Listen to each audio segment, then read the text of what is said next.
저는 김형석입니다. 올해로 105년을 살았습니다. 한 세기가 넘는 세월 동안 저는 수많은 사람의 삶을 지켜보았습니다. 전쟁을 겪은 세대, 가난을 딛고 일어선 세대, 눈부신 발전을 이루어낸 세대, 그리고 그 모든 세대를 관통하며 제가 발견한 것이 하나 있습니다.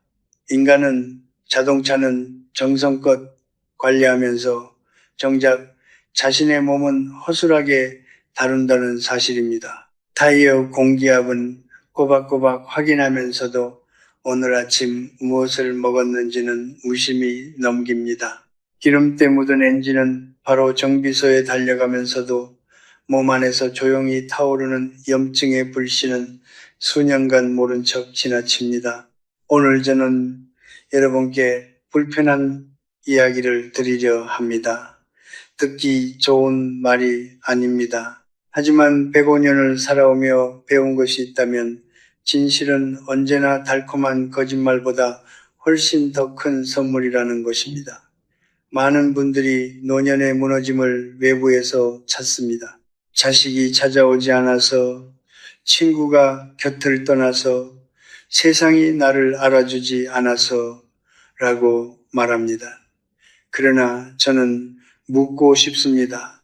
당신은 오늘 아침 식탁에서 무엇을 선택했습니까? 어제 저녁, 그리고 그제 점심, 지난 한 달, 지난 10년 동안 당신의 손이 집어든 것들이 지금의 당신을 만들었습니다. 품위는 거창한 철학에서 오지 않습니다. 품위는 매일 반복되는 작은 선택들이 쌓여 만들어지는 것입니다. 제가 젊었을 때는 먹는다는 것이 생존의 문제였습니다. 전쟁통에 무엇이든 먹을 수 있다는 것 자체가 감사한 일이었습니다. 그러나 지금 이 시대의 문제는 넘쳐나는 것들 중에서 무엇을 거르느냐입니다. 풍요가 오히려 독이 되는 시대입니다. 편리함이라는 이름으로, 맛이라는 이름으로, 오랜 습관이라는 이름으로 우리는 매일 조금씩 스스로를 무너뜨리고 있습니다. 그것도 자신이 무너지고 있다는 사실조차 모른 채로 70세가 넘으면 몸은 더 이상 젊은 날처럼 실수를 용납하지 않습니다. 30대에는 술 한 잔에도 다음날 말끔히 회복되었습니다. 40대에는 기름진 음식을 먹어도 일주일이면 잊혔습니다. 그러나 70세 이후의 몸은 다릅니다. 한 번의 방심이 쌓이고 그것이 굳어지고 어느 날 갑자기 돌이킬 수 없는 결과로 돌아옵니다. 저는 그 순간을 맞이한 친구들을 너무나 많이 보았습니다. 그들은 하나같이 말했습니다. 설마 내가 이렇게 될 줄 몰랐다고. 설마는 없습니다. 다만 우리가 눈을 감고 있었을 뿐입니다. 오늘 제가 말씀드릴 7가지 음식은 여러분을 겁주기 위한 것이 아닙니다. 이것은 한 세기를 살아온 노인이 살아남은 자의 책임으로 드리는 이야기입니다. 살아온 세월이 길다면 그 세월에 걸맞은 선택을 해야 합니다. 오래 사는 것이 목표가 아닙니다. 품위 있게 사는 것, 그것이 진짜 목표입니다. 그리고 그 품위는 여러분의 식탁에서 시작됩니다. 지금부터 귀를 기울여 주십시오. 저에게 50년 넘게 알고 지낸 친구가 있었습니다. 그는 평생 부지런한 사람이었습니다. 새벽 5시면 어김없이 일어나 하루를 시작했고 일하는 것을 낙으로 삼았으며 남에게 패 끼치는 것을 가장 수치스러운 일로 여겼습니다. 은퇴 후에도 그 습관은 변하지 않았습니다. 다만 한 가지가 달라졌습니다. 아침 식사였습니다. 혼자 사는 그에게 아침밥을 차리는 일은 번거로웠고 어느 날부터 그는 소시지 2개와 라면 한 봉지로 하루를 시작하는 것을 당연하게 여기기 시작했습니다. 간편하고 맛도 있는데 뭐가 문제냐고 웃으며 말했습니다. 저는 그때 아무 말도 하지 못했습니다. 그리고 그는 78회 뇌졸중으로 쓰러졌습니다. 쓰러지기 전날까지도 그는 여전히 소시지를 먹고 있었습니다. 저는 그 친구를 원망하지 않습니다. 그는 몰랐던 것입니다. 아니, 알면서도 설마 하고 넘겼던 것입니다. 그리고 그것이 바로 가공육과 인스턴트 식품이 가진 가장 무서운 속성입니다. 천천히 소리 없이 그러나 확실하게 무너뜨린다는 것. 햄, 소시지, 베이컨 같은 가공육에는 질산염과 아질산염이 포함되어 있습니다. 이 물질들은 음식을 오래 보존하기 위해 첨가되는 것이지만 몸 안에 들어오면 혈관벽을 서서히 손상시킵니다. 나이가 들수록 혈관은 이미 탄력을 잃어가고 있는데 거기에 매일 이러한 물질들을 들이붓는 것은 낡은 수도관에 녹슨물을 계속 흘려보내는 것과 같습니다. 언젠가는 터집니다. 나트륨 또한 문제입니다. 가공육 한 끼에 들어있는 나트륨의 양은 하루 권장량의 절반을 훌쩍 넘는 경우가 많습니다. 70세 이후에 신장은 젊은 날처럼 나트륨을 빠르게 걸러내지 못합니다. 혈압은 오르고 심장은 더 많은 일을 강요받으며 뇌로 가는 혈류는 서서히 좁아집니다. 최근 연구들은 가공육의 과도한 섭취가 알츠하이머와 같은 인지 저하와도 관련이 있다는 것을 보여주고 있습니다. 편리함의 대가치고는 너무나 가혹한 것입니다. 라면과 인스턴트 식품 역시 다르지 않습니다. 저는 라면 자체를 적으로 여기지는 않습니다. 배고팠던 시절 라면 한 그릇이 얼마나 큰 위로였는지 저도 압니다. 그러나 그 한 그릇 안에 담긴 것들을 직시해야 합니다. 과도한 나트륨, 트랜스 지방, 정제된 탄수화물, 그리고 온갖 첨가물들, 젊은 몸은 이것들을 어느 정도 감당해 냅니다. 그러나 70세 이후의 몸은 이미 감당할 여력이 줄어든 상태입니다. 신장이 지치고 신장이 무리하고 장 속의 유익균이 파괴됩니다. 한 그릇의 편리함이 조용히 장기를 갉아먹고 있는 것입니다. 제가 30살이었을 때 저는 몸이 보내는 신호를 대부분 무시했습니다. 피곤해도 자고 나면 괜찮았고 과식해도 며칠이면 회복되었습니다. 그래서 저는 몸이 영원히 그럴 것이라고 착각했습니다. 그러나 105년을 살고 나서 깨달은 것이 있습니다. 몸은 일기장을 씁니다. 당신이 오늘 무엇을 먹었는지, 어제 무엇을 마셨는지, 지난 10년간 어떤 음식을 가까이 했는지를 모두 기록해 둡니다. 그리고 그 일기장은 어느 날 갑자기 청구서가 되어 돌아옵니다. 편리한 것이 나쁜 것은 아닙니다. 다만 편리함에 기대어 스스로를 돌보는 일을 게을리하는 것이 문제입니다. 삶의 후반부에 접어들었다면 이제는 몸에게 제대로 된 예의를 갖출 때입니다. 오래 살아왔다는 것은 그만큼 몸이 당신을 위해 오랫동안 애써왔다는 뜻입니다. 그 수고에 보답하는 가장 작은 방법이 바로 오늘 아침 식탁에서의 선택입니다. 소시지 대신 달걀 하나, 라면 대신 된장국 한 그릇, 거창한 결심이 필요한 것이 아닙니다. 작은 선택 하나가 남은 세월의 품격을 결정합니다. 제가 교수로 재직하던 시절 한 제자가 있었습니다. 총명하고 성실한 청년이었는데 어느 날 그가 저에게 물었습니다. 교수님, 건강하게 오래 사는 비결이 무엇입니까? 저는 잠시 생각하다가 이렇게 답했습니다. 흰 것을 조심하게. 그는 어리둥절한 표정을 지었습니다. 흰 쌀밥, 흰 밀가루, 흰 설탕, 우리가 가장 익숙하게 여기는 것들, 가장 평범하다고 생각하는 것들이 실은 70세 이후의 몸에는 가장 큰 위협이 될 수 있다는 것을 그 젊은 제자는 아직 알지 못했습니다. 그리고 솔직히 말하면 저 역시 예순이 넘어서야 비로소 그 사실을 깨달았습니다. 흰 쌀밥은 우리 민족의 오랜 주식입니다. 저도 평생 쌀밥을 먹으며 살았고 밥 한 그릇의 따뜻함이 얼마나 큰 위안인지 누구보다 잘 압니다.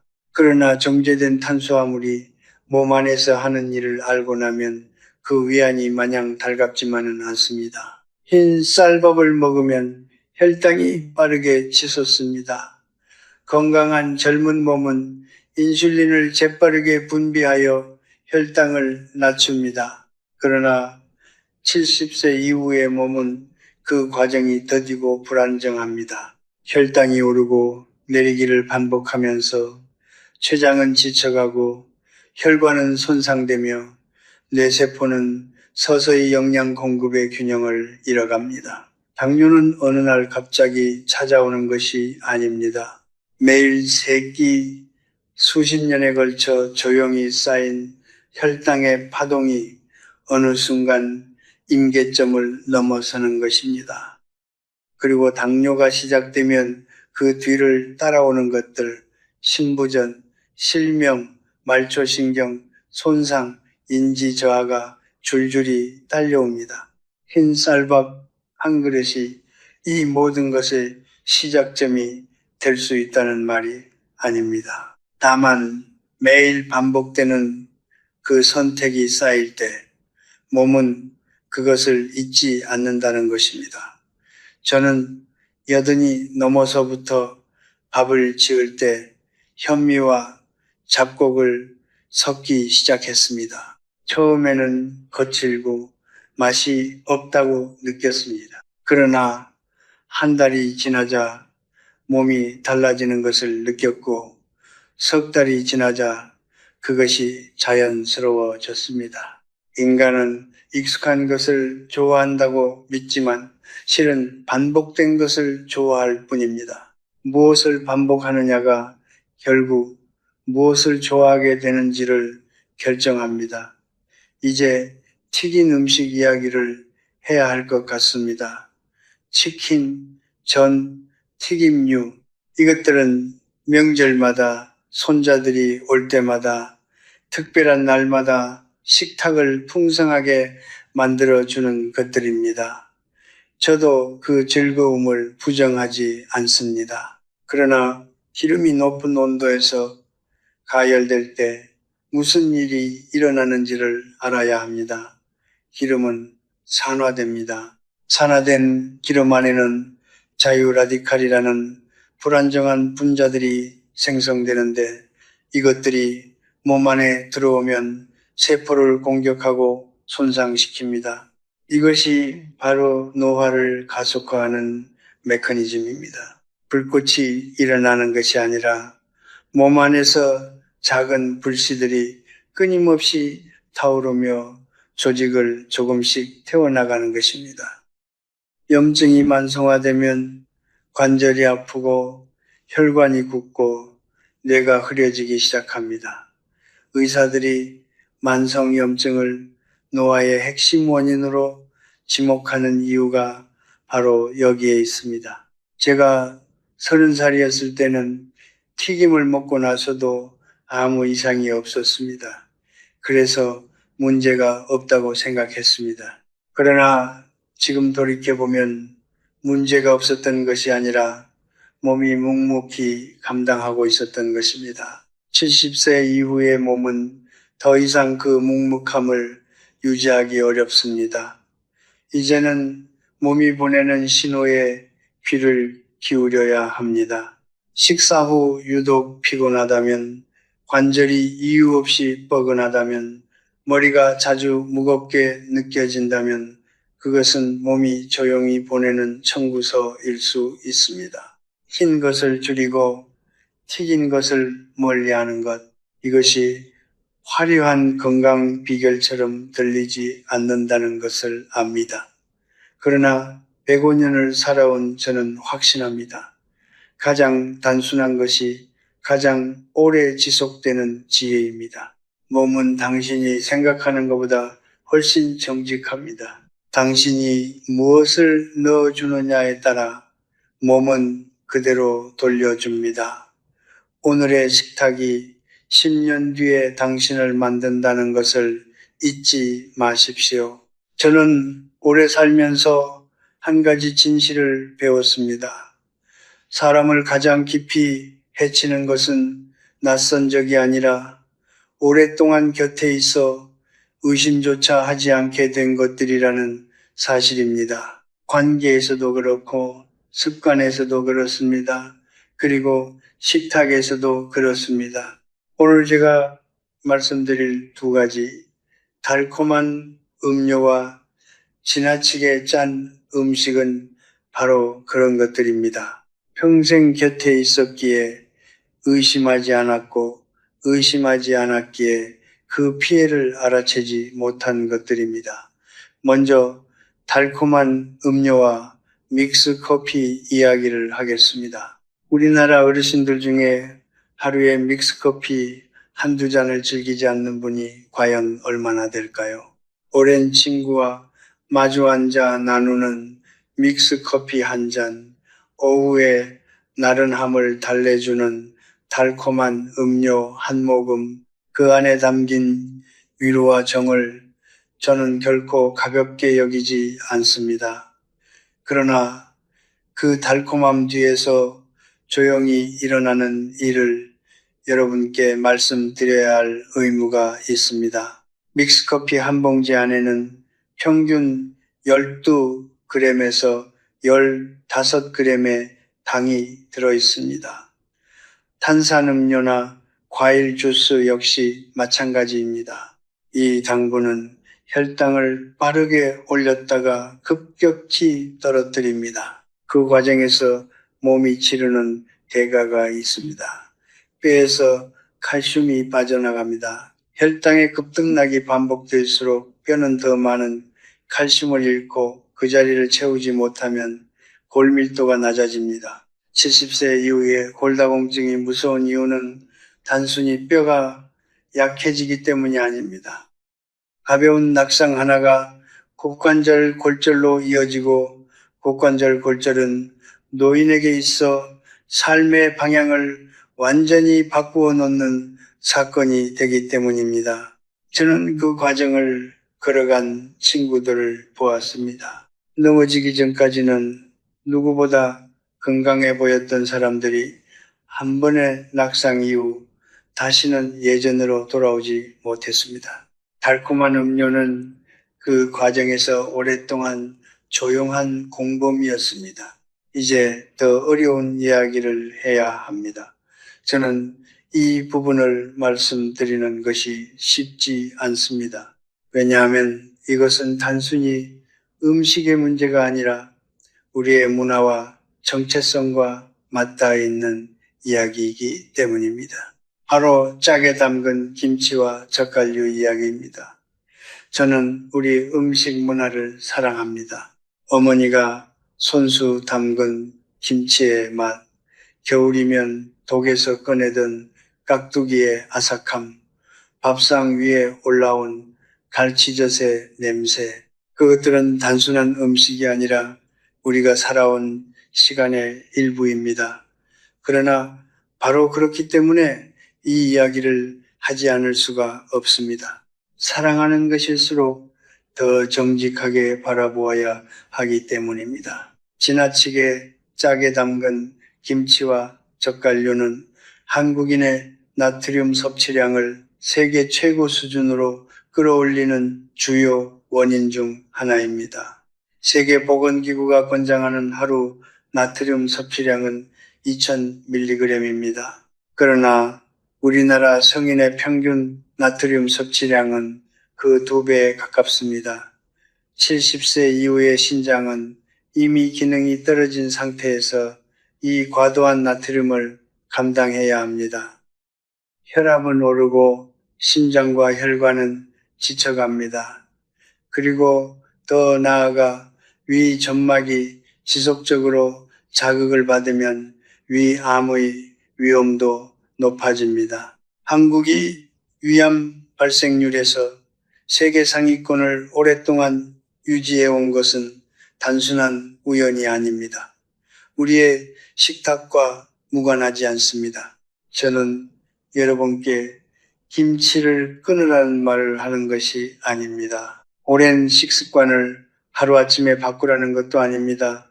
다만 이것만 부탁드리고 싶습니다.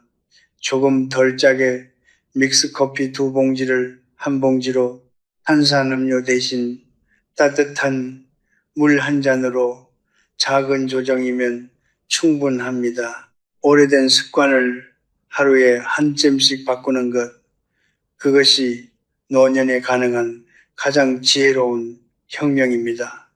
저는 평생을 살면서 깨달았습니다.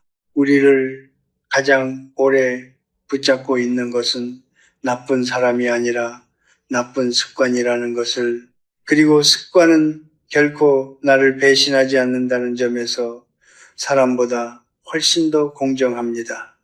좋은 습관은 반드시 좋은 결과로 돌아옵니다. 나쁜 습관도 반드시 그 대가를 청구합니다. 다만 그 청구서가 늦게 도착할 뿐입니다. 70세 이후라면 그 청구서가 도착하기 전에 먼저 손을 쓸 수 있는 시간이 아직 남아 있습니다. 지금이 바로 그 시간이에요. 제 나이 또래의 사람들 중에 술과 얽힌 이야기가 없는 사람은 거의 없습니다. 전쟁의 공포를 잊기 위해 마셨고, 가난의 서름을 달래기 위해 마셨고, 성공의 기쁨을 나누기 위해 마셨습니다. 술은 언제나 우리 삶의 굴곡마다 함께 있었습니다. 저 역시 젊은 시절 동료들과 밤새 술잔을 기울이던 기억이 있습니다. 그래서 저는 술을 마시는 사람을 비난할 마음이 추워도 없습니다. 다만 105년을 살아오면서 제가 목격한 것들을 가감없이 말씀드려야 할 것 같습니다. 제가 50대에 가르쳤던 제자 중에 유독 총명하고 감수성이 풍부한 청년이 있었습니다. 그는 졸업 후 훌륭한 학자가 되었고 많은 이들의 존경을 받았습니다. 그러나 그에게는 오래된 습관이 하나 있었습니다. 매일 밤 잠들기 전에 소주 한두 잔을 마시는 것이었습니다. 그는 말했습니다. 술이 없으면 잠을 이루지 못합니다. 이것만이 하루의 긴장을 풀어주는 유일한 방법입니다. 처음에는 한두 잔이었습니다. 그러나 세월이 지나면서 한두 잔은 서너 잔이 되었고 서너 잔은 반병이 되었습니다. 그가 75이 되었을 때 저는 그를 만났습니다. 그는 여전히 온화하게 웃었지만 대화를 나누다 보면 어딘가 실이 끊긴 것처럼 이야기의 맥락이 흐트러졌습니다. 예전에 그토록 날카롭던 기억력이 뭉개져 있었습니다. 그리고 그로부터 몇 년 후 그는 가족의 이름을 잊기 시작했습니다. 매일 밤 찾아온 한 잔의 위로가 수십 년에 걸쳐 그의 뇌를 조용히 갉아먹고 있었던 것입니다. 술이 뇌에 미치는 영향은 나이가 들수록 더욱 극적으로 커집니다. 젊은 뇌는 알코올을 분해하는 속도가 빠르고 손상된 세포를 어느 정도 복구하는 능력이 있습니다. 그러나 70세 이후의 뇌는 다릅니다. 알코올 분해 효소 자체가 줄어들기 때문에 같은 양의 술을 마셔도 혈중 알코올 농도가 더 높게 오르고 더 오래 지속됩니다. 뇌세포는 한번 파괴되면 재생되지 않습니다. 알코올은 특히 기억과 판단을 담당하는 해마와 전두엽에 직접적인 손상을 줍니다. 매일 조금씩 수년에 걸쳐 이 손상이 쌓이면 어느 날 갑자기 치매라는 이름으로 나타납니다. 그것은 갑작스러운 사건이 아닙니다. 오랫동안 준비된 결말입니다. 간도 마찬가지입니다. 간은 침묵의 장기라고 불립니다. 아프다는 신호를 좀처럼 보내지 않기 때문입니다. 그래서 많은 분들이 술을 마셔도 별다른 통증이 없으니 괜찮다고 생각합니다. 그러나 간은 소리 없이 손상됩니다. 지방간에서 간염으로, 간염에서 간경화로, 그리고 어떤 경우에는 간암으로 이어지는 이 과정은 수년에서 수십 년에 걸쳐 조용히 진행됩니다. 70세 이후의 간은 이미 수십 년간 몸을 위해 일해온 장기입니다. 그 장기에 매일 밤 알코올이라는 독소를 처리하는 일을 추가로 맡기는 것은 평생 묵묵히 일해온 일꾼에게 퇴직 후에도 가장 힘든 일을 시키는 것과 다르지 않습니다. 저는 여기서 한 가지 묻고 싶습니다. 당신은 왜 술을 마십니까? 외로워서입니까? 잠이 오지 않아서입니까? 아니면 오랜 습관이 되어버려서입니까? 어떤 이유이든 저는 그것을 충분히 이해합니다. 노년의 외로움은 실제하는 것이고 잠 못 이루는 밤의 길이는 젊은 날과는 비교가 되지 않을 만큼 깁니다. 그러나 술은 그 외로움을 해결해 주지 않습니다. 다만 잠시 감각을 무디게 할 뿐입니다. 그리고 그 대가로 당신의 뇌와 간에서 무언가를 조금씩 가져갑니다. 매일 밤 당신이 잠든 사이에 진정한 위로는 술잔 안에 있지 않습니다. 그것은 당신이 스스로를 아끼는 결정 안에 있습니다. 한 잔을 내려놓는 것, 그 작은 선택이 당신의 남은 날들을 더 선명하게, 더 존엄하게 만들어줄 것입니다. 100년을 넘게 살아온 제 말을 믿어주십시오. 맑은 정신으로 맞이하는 아침은 어떤 술이 주는 위로보다 훨씬 더 깊고 오래갑니다. 저는 오늘 여러분께 7가지 음식 이야기를 드렸습니다. 가공육과 라면, 흰 쌀밥과 튀긴 음식, 달콤한 음료와 짠 음식, 그리고 술, 이것들을 말씀드리면서 저는 한 번도 여러분을 겁주려 한 적이 없습니다. 두려움은 사람을 잠시 움직이게 할 수는 있지만 오래 지속되는 변화를 만들지는 못합니다. 제가 오늘 드리고 싶었던 것은 두려움이 아니라 선명함입니다. 지금까지 흐릿하게 알고 있던 것을 또렷하게 바라볼 수 있는 눈, 그것을 드리고 싶었습니다. 105년을 살아오면서 저는 수많은 사람들의 마지막을 지켜보았습니다.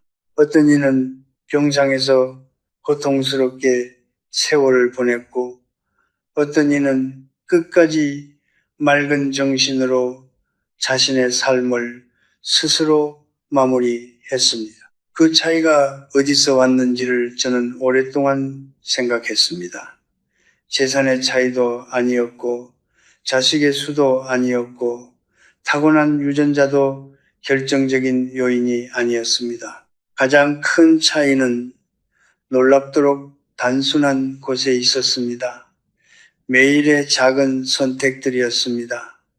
무엇을 먹고, 무엇을 마시고, 무엇을 가까이 하고, 무엇을 멀리 했느냐.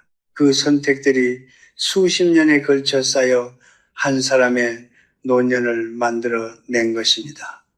저는 이것을 정원의 자주 비유합니다. 몸은 정원과 같습니다.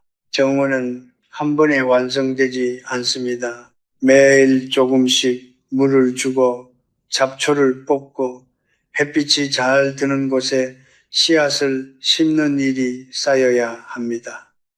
좋은 음식은 그 정원에 좋은 씨앗을 심는 일이고 나쁜 음식은 잡초를 심는 일입니다. 잡초는 한 번 심는다고 바로 정원을 망치지 않습니다. 그러나 매일 잡초를 심으면서 정원이 아름답기를 기대할 수는 없습니다. 70세가 넘었다면 이제 여러분의 정원에 무엇을 심을지를 더욱 신중하게 결정해야 할 때입니다. 남은 계절이 더 귀하기 때문입니다. 오늘 제가 드린 말씀을 들으시면서 혹시 이런 생각을 하신 분이 있을지 모르겠습니다. 이 나이에 이제 와서 바꾼다고 뭐가 달라지겠냐고 저는 그 생각을 충분히 이해합니다. 그러나 제 경험은 다른 이야기를 합니다. 저는 80이 넘어서 식습관을 바꾸었습니다. 90이 넘어서 아침 산책을 시작했습니다. 그리고 지금 105살의 나이에도 여전히 맑은 정신으로 여러분 앞에 서 있습니다. 늦은 때란 없습니다. 다만 시작하지 않은 때가 있을 뿐입니다. 오늘 이 순간이 바로 그 시작이 될 수 있습니다. 단 하나만 바꾸어도 충분합니다. 오늘부터 믹스커피를 한 잔 줄이는 것, 라면 대신 따뜻한 국밥 한 그릇을 선택하는 것, 저녁 술자리에서 한 잔을 내려놓는 것, 거창한 결심이 필요하지 않습니다. 화려한 건강 프로그램도 필요하지 않습니다. 오늘 단 하나의 작은 선택이면 충분합니다. 그 선택이 내일의 선택을 조금 더 쉽게 만들고 모레의 선택을 더욱 자연스럽게 만듭니다. 변화는 결심의 크기에서 오지 않습니다. 반복의 힘에서 옵니다. 살아온 세월이 길다는 것은 자랑이 아닙니다. 그것은 책임입니다.